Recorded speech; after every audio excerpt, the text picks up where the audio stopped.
hour, the story of an American legend in music when Good Morning America continues.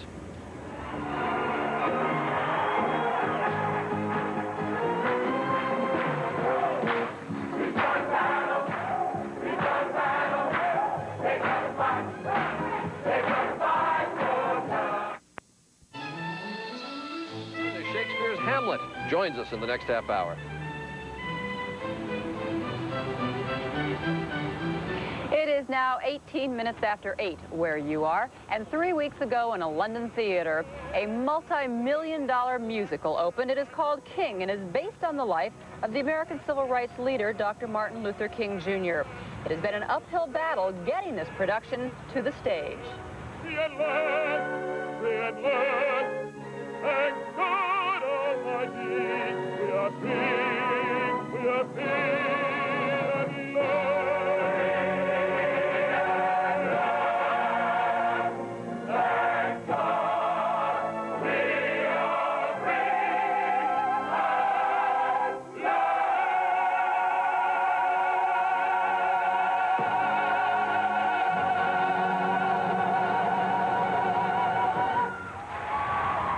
And Simon Estes is an international opera star and American who performs the part of Dr. King, and he joins us this morning. Nice to have you here. Thank you. Delighted to be here. You know, a lot of people ask, why was this musical done here and not in America? Well, I think now, actually, we should have done it in the States first, but the composer is British, and we wanted to follow the trend that recently most musicals started in London's West End and came to the United States. You say, though, that maybe you should have done it there. Right. You've had all kinds of problems. All kinds of critical reviews. The writers have changed, the directors have changed. I know the King family at one point withdrew their support. Why was it so difficult to make? Well, I've been told, I'd never done a musical before, number one, but I've been told that there quite often directors change, writers change, etc., etc. It was just kind of an uphill battle, but I'm happy to say that in the final analysis, we ended up winning, and the audiences have loved the piece. And the King family has come back in with their support? They've come back 100%. Yolanda was here, Dexter was here and saw it, and Yolanda was in tears. She said it's the greatest tribute of any entertainment that she's seen concerning her father. Now, you say that this is the first musical you've done. Yes. Is there more opera in it, or is it more like a traditional American musical? It's a traditional American musical like Oklahoma, Showboat, South Pacific. It has these beautiful melodies in it. It's a great entertainment, so it's much different than Phantom of the Opera, some of the other musicals of today. What's the message, and how true has it remained to Dr. King's work? I find the message is basically one of, number one, it's entertainment, but the message itself is on love, nonviolence, peace, and brotherhood, and that's the main cause that Martin fought for.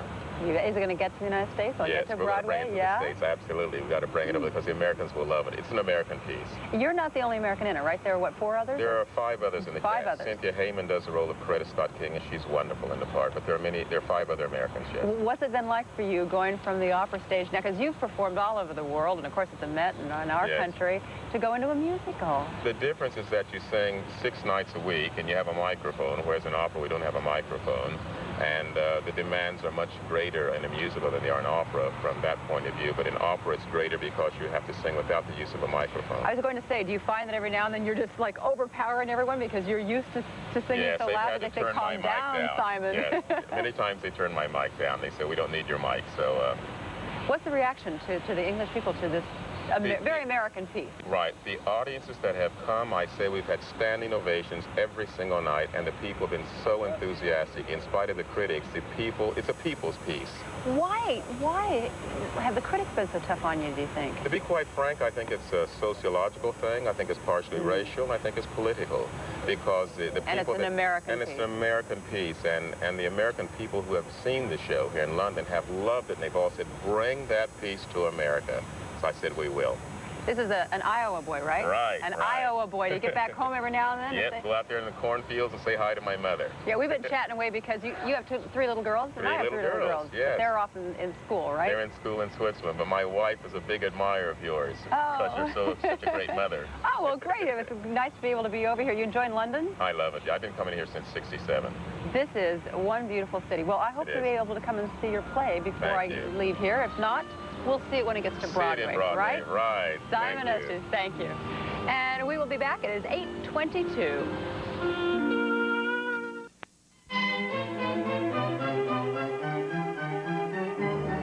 We're the Waters family from London. Good morning, America!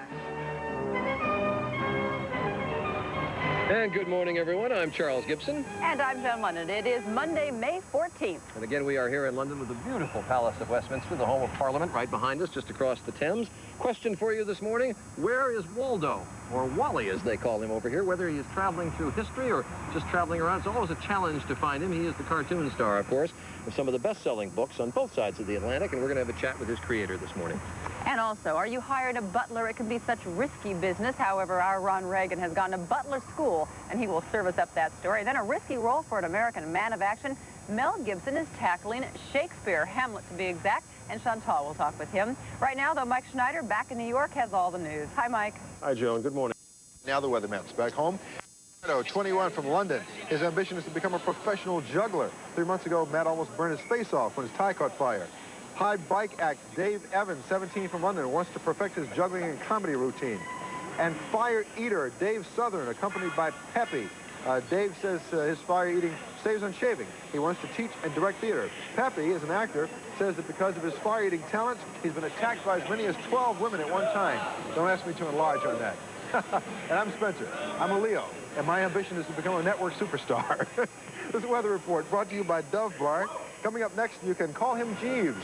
Ron Reagan's experiences at Butler School after this.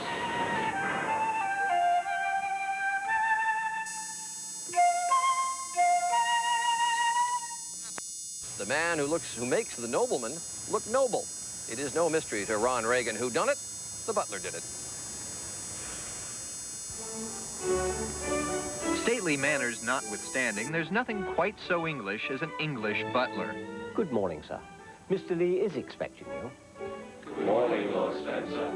Butlers aren't born, they're made, and the only school for butlers we're aware of belongs to Ivor Spencer, whose students administer everything from royal households to Texas ranches. We joined a class of 14 midway through a 7-week course for which they'd each paid nearly $5,000. A diverse group, they included a former insurance executive, a Benedictine monk, 2 women, and 2 Americans. The training would take place in London and at Hartwell House in Buckinghamshire. We're looking for a person who really cares and doesn't look at the clock and is prepared to put the employers before his own family.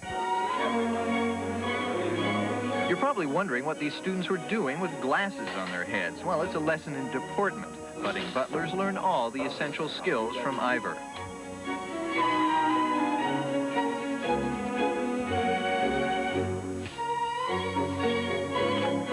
It's not enough to walk the butler walk, you've got to talk the talk. Your mail, madame? Oh, thank you, Will. It's a pleasure, madam. Your champagne, sir. You rang, sir? Will there be anything else, sir? Ladies and gentlemen, dinner is served.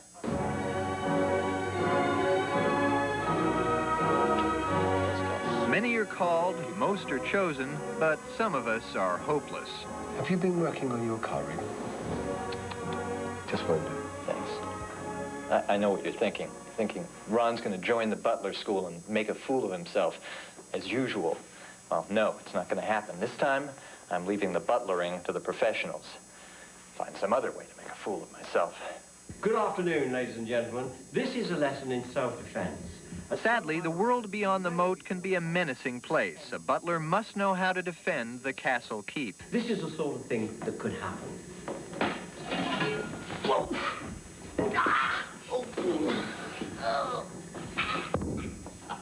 That, ladies and gentlemen, is how to handle that given situation. Oh, good. The food's here. Got him. I'm hungry. I'm so hungry. Occasionally, the butler comes across a guest that's very greedy, but the butler never, ever shows a sign of disapproval. Instead, he uses his wit and his humor for the occasion. There's just one little bitty piece of meat here. I don't want to waste anything. I'm not taking too much, am I? The chef will be delighted, sir. Oh, good. It's nice to see somebody with a nice appetite. Oh, well, thank you. Morning, Mr. Reagan. Morning already, sir. Yes, sir. Sometimes you go into the boss's bedroom in the morning and you'll find a strange face on the pillow. Ignore it. Just bring back an extra cup of tea. Could we have an extra cup this morning, Spencer? Yes, pleasure. Not to worry, darling. Spencer is quite discreet.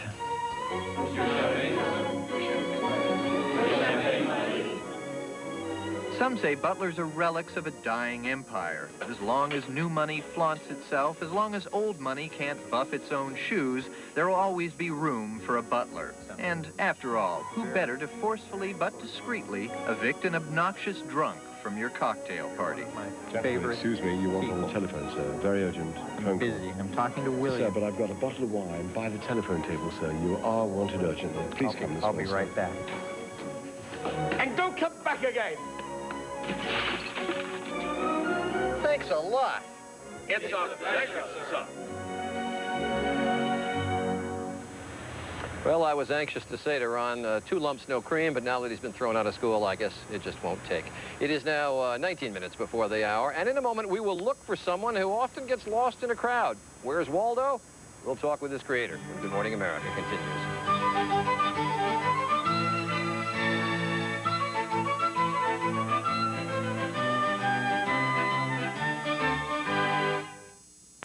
3 best-selling Where's Waldo books, and they are great fun. The most recent is about the great Waldo search, and it's been on the New York Times bestseller list for 22 weeks now. The creator is a British illustrator, and his name is Martin Hanford, and he's with me this morning.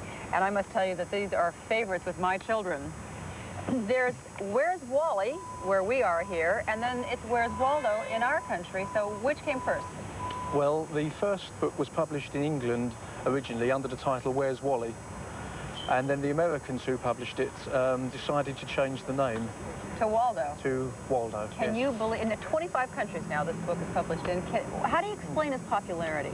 Oh, I wouldn't know the definite answer. I just do the artwork and see what happens.